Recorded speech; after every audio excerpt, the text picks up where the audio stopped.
নমস্কার, আমি সোমা। আমার আরও একটি নতুন ব্লগে তোমাদের সকলকে অনেক স্বাগত জানাই। আশা করছি তোমরা সকলেই অনেক ভালো আছো। এখন বাজে সকাল 7টা, আর এখন থেকেই শুরু করে দিলাম আমার আরও একটি নিউ ব্লগ। কাল রাত্রে শোয়ার আগেই কিচেনটা বেশ ভালো করে পরিষ্কার করে রেখেছিলাম, তাও সকালবেলায় উঠে একবার ওপর মুছে নিলাম। সকালবেলার কাজটা আমার শুরু হয় এই রান্নাঘর থেকেই, কারণ বাড়ির কেউই এত সকাল সকাল ওঠে না আমি ছাড়া। সবাই এখন ঘুমোচ্ছে, তাই শোয়ার ঘরের কাজটা আমার বাকি থেকে যায়।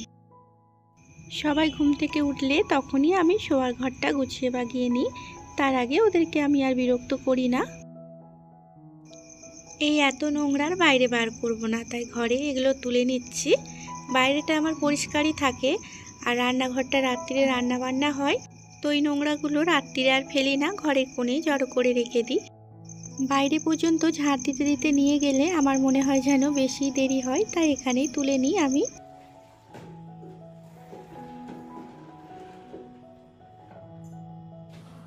ছাদ, সিঁড়ি, বাইরেটা চারিদিকটা ঝাঁটপালা দিয়ে চলে এলাম এবার ঘরটা মুছে নিতে। কাল রাত্রে রুটি করেছিলাম, তাই একটু আটা লেগেছিল, তাই নোকে করে একটু খুঁড়ে খুঁড়ে তুলে নিলাম। তো এবার এই যে বাইরেটা মুছে নেব।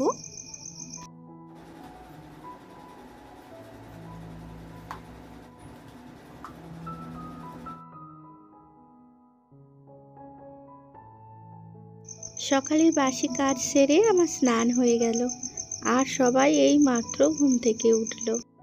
আজ যেহেতু রবিবার, স্কুল যাওয়ার কোনো ঝামেলা ছিল না, তাই সোনারা বেশ বেলা পর্যন্তই আজ ঘুমোলো।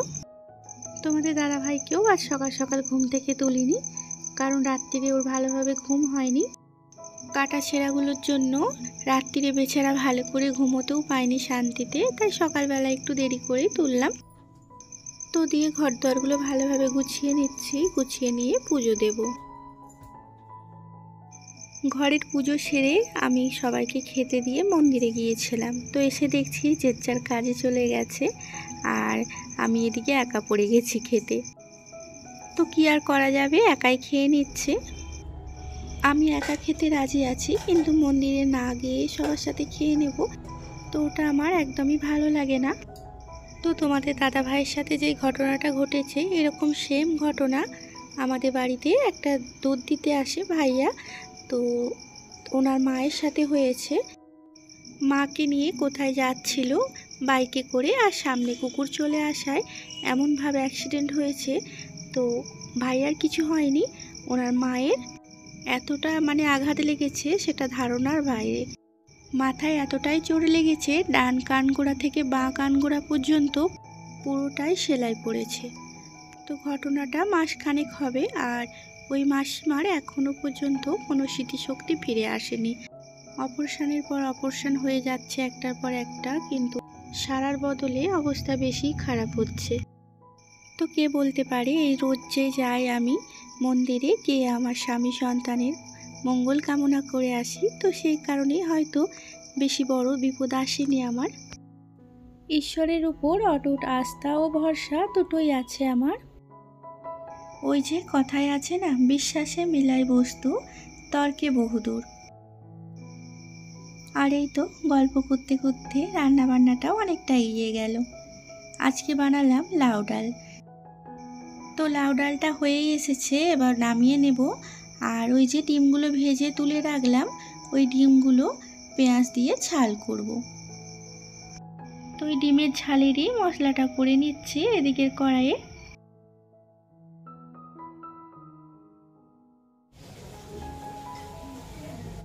ডিমের ঝালটাও হয়ে এসেছে, আর এদিকে তো লাউ ডালটা কিছুক্ষণ আগেই হয়ে গেছে, তো ওটা একটা পাত্রে নামিয়ে নিচ্ছি।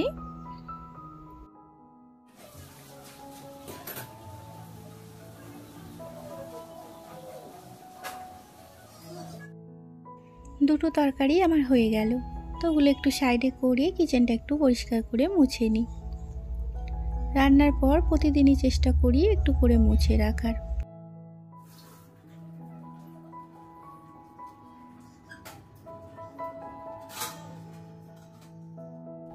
রান্না বান্না হয়ে যেতে খাওয়া দাওয়াটা সেরে নেব।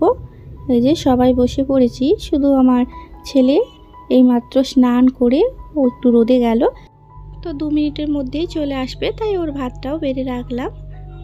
স্নান করে দুজনকে একটু করে রোদে পাঠাই, চুল টুলগুলো শুকিয়ে আসে, এর ফলে একটু সর্দিটা কম হয়। এখন বৈকাল 4:30 বাজছে আর আমি একটু ছাদ দিকে এলাম। সকালের জামা কাপড়গুলো কেচেছি, ওগুলো মেলতে ভুলে গেছি। এটা আমার সাথে প্রায় দিনই হয়, কেচে ফেলি কিন্তু মেলতেই ভুলে যাই।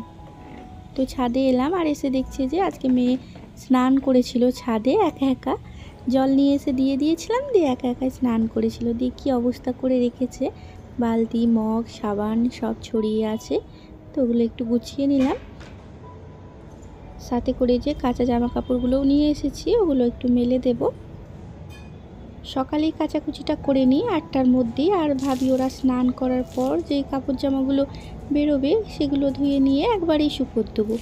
দিয়ে স্নান টান করে খেতে টেতে বসে যায়, দিয়ে ভুলেই যায় কাপড় জামাগুলো মেলার কথা। কাপড় জামাগুলো মেলতে এসে দেখছি কুলেখাড়া গাছগুলো, সেগুলো যেন একটু কেমন কুকড়ে কুকড়ে শুকিয়ে শুকিয়ে যাচ্ছে, কারণ ওগুলো জলের গাছ, এগুলো যত বেশি জল পাবে তত বেশি ভালো থাকবে। বর্ষার সময় গাছগুলো এত সুন্দর দেখতে লাগে, মানে ধারণার বাইরে, এত তাজা তাজা খিলা খিলা দেখে মনে হয় মানে কাঁচাতেই চিবিয়ে খাই। যখন থেকে শীত পড়েছে তখন থেকেই দেখছি কেমন হয়ে গেছে, তো তাই ভাবলাম একটু জল দিয়ে দিই। সকালে জল দিলে শুধু হবে না, সকালে তোমাদের দাদাভাই দেয়, কিন্তু বৈকালে করেও ওই গাছগুলোতে জল দিতে হবে। 1 বালতি জল শেষ হয়ে গেল, আবার 1 বালতি নিয়ে এলাম। সেই কলতলা থেকে বয়ে বয়ে নিয়ে এসে জল দিতে খুবই ঝামেলা হয়। এখন 5:30 মতো বাজবে আর কাকিমাদের বাড়ি যাচ্ছি কাকিমাকে ডাকতে, কারণ দুজন মিলে একটু মাছ বাজার দিকে যাব। তো এই যে আমার সোনা আসছে, তো ওকে আগেই পাঠিয়েছিলাম যে ডেকে নিয়ে আয়, আমি এখানে দাঁড়াচ্ছি, আবার ওই অতটা যাব। তো এই যে কাকিমা আসছে আর আমার ছোট্ট ননদ।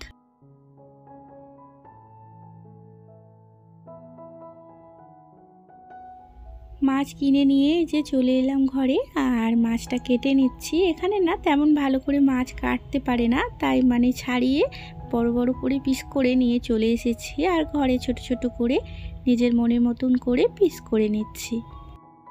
এই মাছটা মাথাটা সেই সরু মতন ছোট মতন, মাছটা অনেকখানি বড়। সেই কি মাছ জানো, মৃগেল মাছ, তো এটা মৃগেল মাছ বলে। এই মাছটা 150 গ্রাম কম 2 কেজি ছিল, তো পুরোটাই নিয়ে এসেছি, আর 140 টাকা করে কিলো নিল। এখানে মনে হয় আজকে কিছু ছিল, তো সেই কারণে মাছ বাজারে মাছ অনেক কম বসেছে, তা না হলে এইসব মাছ 120 টাকা করেই নেয় কিলো। আজকে একটু মানে 20 টাকা বেশি নিল। তো চলো বন্ধুরা, ব্লগটা আমি আজকের মতন এখানেই শেষ করলাম। আমার ব্লগ যদি তোমাদের ভালো লেগে থাকে, এই ধরনের ব্লগ প্রতিনিয়ত দেখার জন্য আমার চ্যানেলটিকে সাবস্ক্রাইব করতে পারো। ভালো থেকো আর সুস্থ থেকো, আবারও দেখা হবে একটা নতুন ব্লগে।